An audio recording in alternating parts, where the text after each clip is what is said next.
Hello दोस्तों, welcome back to your own channel Amy study. आज हम डिस्कस करेंगे CIL CBT previous year paper 2020 के 25 जनरल नॉलेज क्वेश्चंस जो एग्जाम में पूछे गए थे। हर क्वेश्चन के साथ मिलेगा करेक्ट आंसर और शॉर्ट एक्सप्लेनेशन भी, तो वीडियो को एंड तक जरूर देखना। चलिए शुरू करते हैं। क्वेश्चन नंबर 1 से सवाल है, Which country has opted out itself from the RCEP agreement? Options है A. India, B. Thailand, C. Malaysia, D. Laos।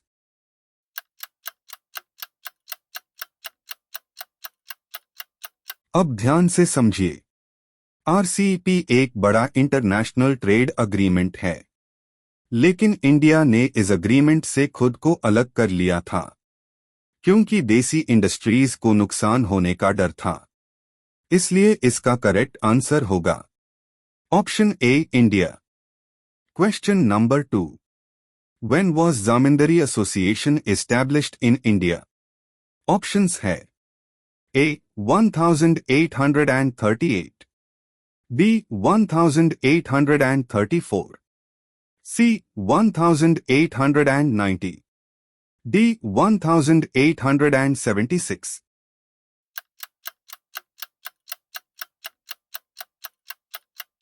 अब ध्यान से समझिए। ज़मींदारी एसोसिएशन को ब्रिटिश टाइम में ज़मींदारों के इंटरेस्ट्स प्रोटेक्ट करने के लिए बनाया गया था और इसका एस्टैब्लिशमेंट हुआ था 1838 में। तो इसका करेक्ट आंसर होगा ऑप्शन ए, 1838। चलिए दोस्तों, अब आते हैं क्वेश्चन नंबर 3 पर। सवाल है, When was NITI Aayog formed? Options है A. 2008, B. 2015, C. 2013, D. 2010।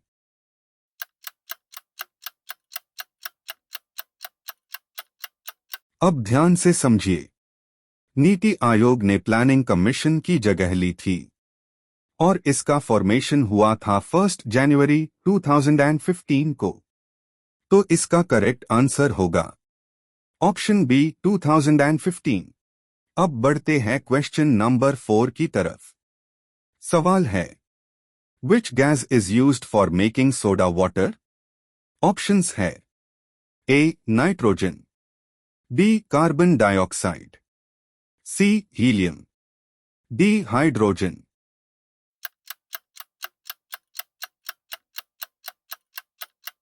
अब ध्यान से समझिए। सोडा वाटर में बबल्स लेने के लिए जो गैस यूज होती है वो होती है कार्बन डाइऑक्साइड गैस। इसी वजह से कोल्ड ड्रिंक्स और सोडा में फिस आता है। तो इसका करेक्ट आंसर होगा ऑप्शन बी, कार्बन डाइऑक्साइड।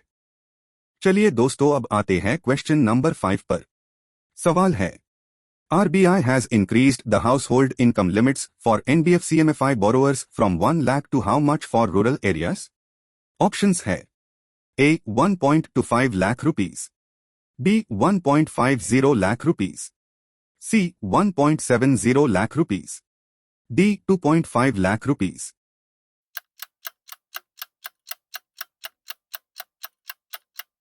अब ध्यान से समझिए। RBI ने रूरल एरियाज के माइक्रो फाइनेंस बोरोवर्स के लिए इनकम लिमिट को बढ़ाकर 1.25 लाख रुपीस कर दिया था। तो इसका करेक्ट आंसर होगा ऑप्शन ए, 1.25 लाख रुपीस। अब बढ़ते हैं क्वेश्चन नंबर 6 की तरफ। सवाल है, art of cultivation of forest trees is called. Options है A. Sericulture, B. Silviculture, C. विनिकल्चर, D. Horticulture.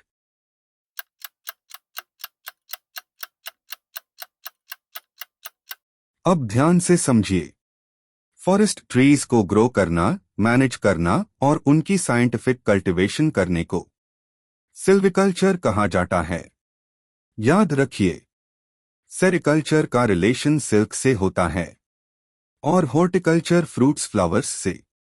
तो इसका करेक्ट आंसर होगा ऑप्शन बी सिल्विकल्चर। चलिए दोस्तों अब आते हैं क्वेश्चन नंबर 7 पर।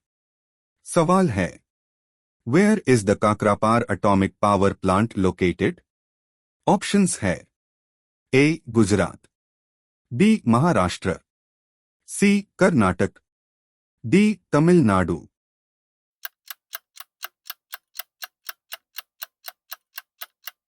अब ध्यान से समझिए। Kakrapar atomic power station India का एक इम्पॉर्टेंट न्यूक्लियर पावर प्लांट है जो गुजरात स्टेट में लोकेटेड है। तो इसका करेक्ट आंसर होगा ऑप्शन ए गुजरात। अब बढ़ते हैं क्वेश्चन नंबर 8 की तरफ। सवाल है yellow revolution is related to which crop. Options है A oil seeds, B potatoes, C wheat, D jute.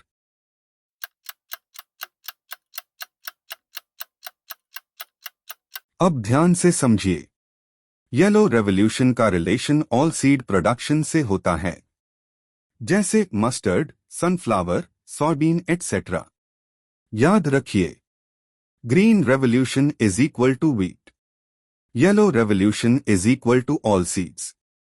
तो इसका करेक्ट आंसर होगा ऑप्शन ए ऑल सीड्स। चलिए दोस्तों अब आते हैं क्वेश्चन नंबर 9 पर। सवाल है Baiju Dharmajan is famous for which musical instrument. Options है A sarod, B guitar, C sitar, D flute.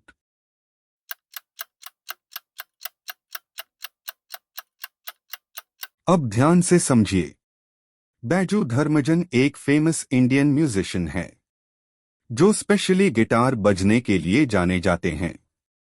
तो इसका करेक्ट आंसर होगा ऑप्शन बी गिटार। अब बढ़ते हैं क्वेश्चन नंबर 10 की तरफ। सवाल है competition act 2002 is the replacement of which act. Options है A companies act, B consumer protection act, C SEZ act, D MRTP act.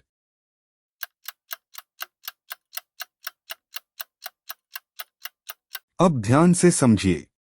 Competition act 2002 को लाया गया था मार्केट में फेयर कंपटीशन मेंटेन करने के लिए और इसने रिप्लेस किया था एमआरटीपी एक्ट को जिसका फुल फॉर्म है monopolies and restrictive trade practices act.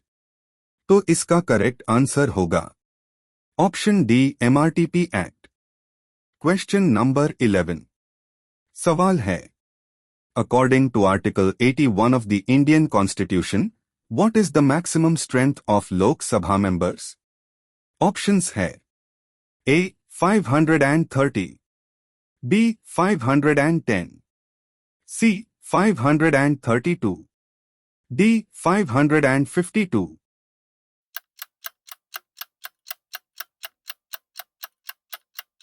अब ध्यान से समझिए। इंडियन कॉन्स्टिट्यूशन के आर्टिकल 81 के अकॉर्डिंग लोकसभा की मैक्सिमम स्ट्रेंथ 552 मेंबर्स तक हो सकती है। तो इसका करेक्ट आंसर होगा ऑप्शन डी 552।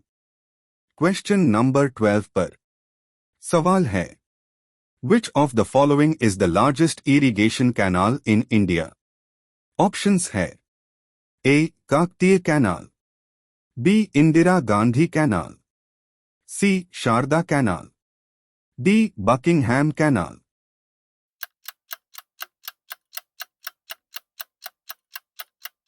अब ध्यान से समझिए। इंडिया की सबसे बड़ी इरिगेशन कैनाल है इंदिरा गांधी कैनाल जो राजस्थान के ड्राई एरियाज में पानी पहुंचती है। तो इसका करेक्ट आंसर होगा option B Indira Gandhi canal. Question number 13। Morley Minto reforms act was passed in. Options है A 1909, B 1912, C 1906, D 1923।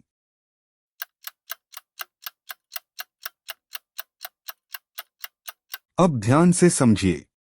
मोरलेमेंटो reforms को इंडियन काउंसिल्स एक्ट भी कहा जाता है और ये ब्रिटिश गवर्नमेंट ने पास किया था 1909 में। तो इसका करेक्ट आंसर होगा ऑप्शन ए 1909। चलिए दोस्तों, अब आते हैं क्वेश्चन नंबर 14 पर। सवाल है, भांड पाथर is the traditional theatre form of which state? Options है ए सिक्किम, बी कश्मीर, सी Madhya Pradesh, D Haryana.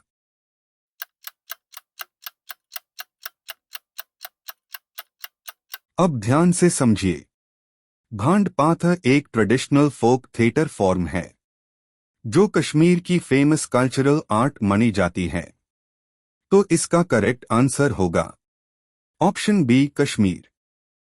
Question number 15 की तरफ। सवाल है, first education satellite launched by ISRO is? Options है A Rohini, B INSAT, C EDUSAT, D Param.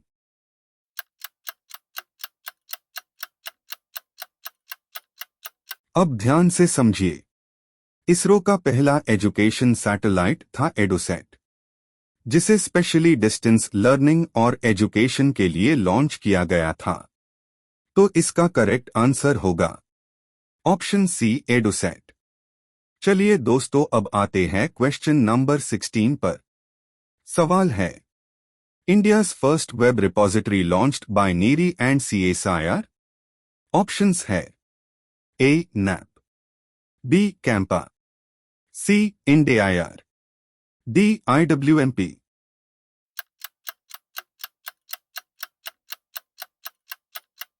अब ध्यान से समझिए। नीरी और सीएसआईआर ने मिलकर इंडिया का पहला वेब रिपोजिटरी लॉन्च किया था जिसका नाम है इंडियाईआर। ये indoor air quality information provide करता है। तो इसका करेक्ट आंसर होगा option C IndiAIR. Question number 17। Language is also called programming language. Options है A low level, B operator, C high level, D machine.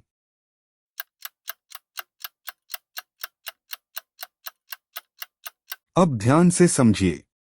High level languages को high commonly programming languages बोला जाता है क्योंकि ये humans के लिए समझना इजी होता है, जैसे सी, जावा, पाइथन एटसेट्रा। तो इसका करेक्ट आंसर होगा option C high level language.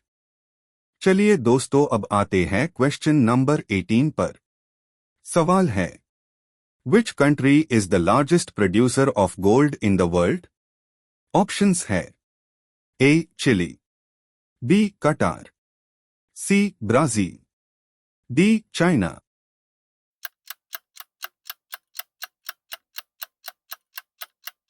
अब ध्यान से समझिए। गोल्ड प्रोडक्शन के मामले में चाइना दुनिया का सबसे बड़ा प्रोड्यूसर माना जाता है।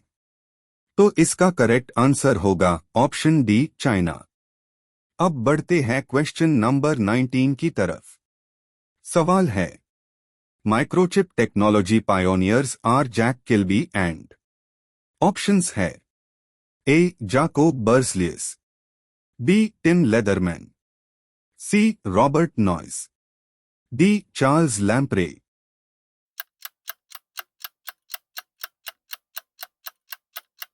माइक्रोचिप टेक्नोलॉजी के इन्वेंशन में जैक किल्बी के साथ इंपॉर्टेंट नाम था रॉबर्ट नॉइस का। इन दोनों को मॉडर्न इंटीग्रेटेड सर्किट का पायोनियर माना जाता है।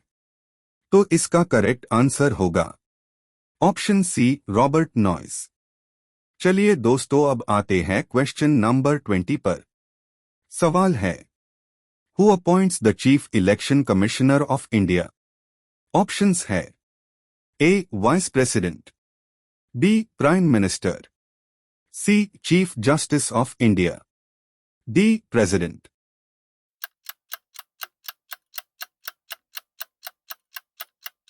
अब ध्यान से समझिए। इंडिया के चीफ इलेक्शन कमिश्नर की अपॉइंटमेंट प्रेसिडेंट ऑफ इंडिया के द्वारा की जाती है, तो इसका करेक्ट आंसर होगा ऑप्शन डी, प्रेसिडेंट। अब बढ़ते हैं क्वेश्चन नंबर 21 की तरफ। सवाल है, 19th Asian games were held in which country? Options है ए, नेपाल, बी, चाइना, सी, India, D, Thailand.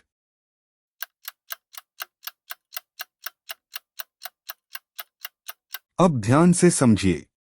19th Asian games का हुआ था हैंगझौ सिटी, चाइना में, तो इसका करेक्ट आंसर होगा ऑप्शन बी, चाइना।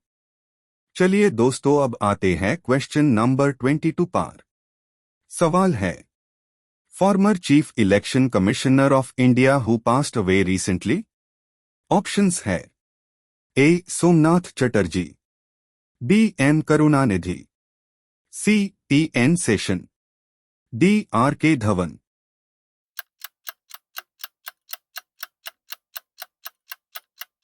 अब ध्यान से समझिए। टी एन सेशन इंडिया के बहुत फेमस चीफ इलेक्शन कमिश्नर रहे हैं, जिन्हें इलेक्शन रिफॉर्म्स के लिए जाना जाता है, तो इसका करेक्ट आंसर होगा option C, T N Seshan. अब बढ़ते हैं क्वेश्चन नंबर 23 की तरफ। सवाल है, UNHCR goodwill ambassador for Pakistan? Options है ए, महिरा खान, बी, रीमा, सी, हुमायूं सईद, डी, फैसल कुरैशी।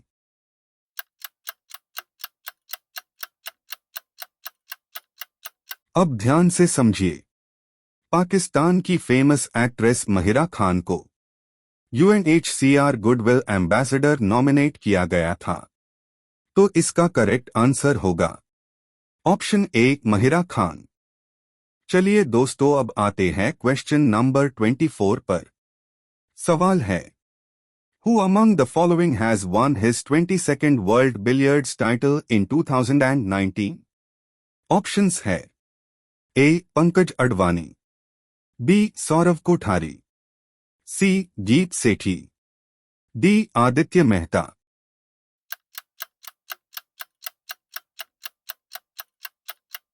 अब ध्यान से समझिए। इंडिया के star Q player Pankaj Advani ने 2019 में अपना 22nd वर्ल्ड बिलियर्ड्स टाइटल जीता था, तो इसका करेक्ट आंसर होगा option A, Pankaj Advani. Last question यानी क्वेश्चन नंबर 25 पर। In which year the LIC of India was nationalized? Options है ए, 1906, बी, 1971, सी, 1956, डी, 1978।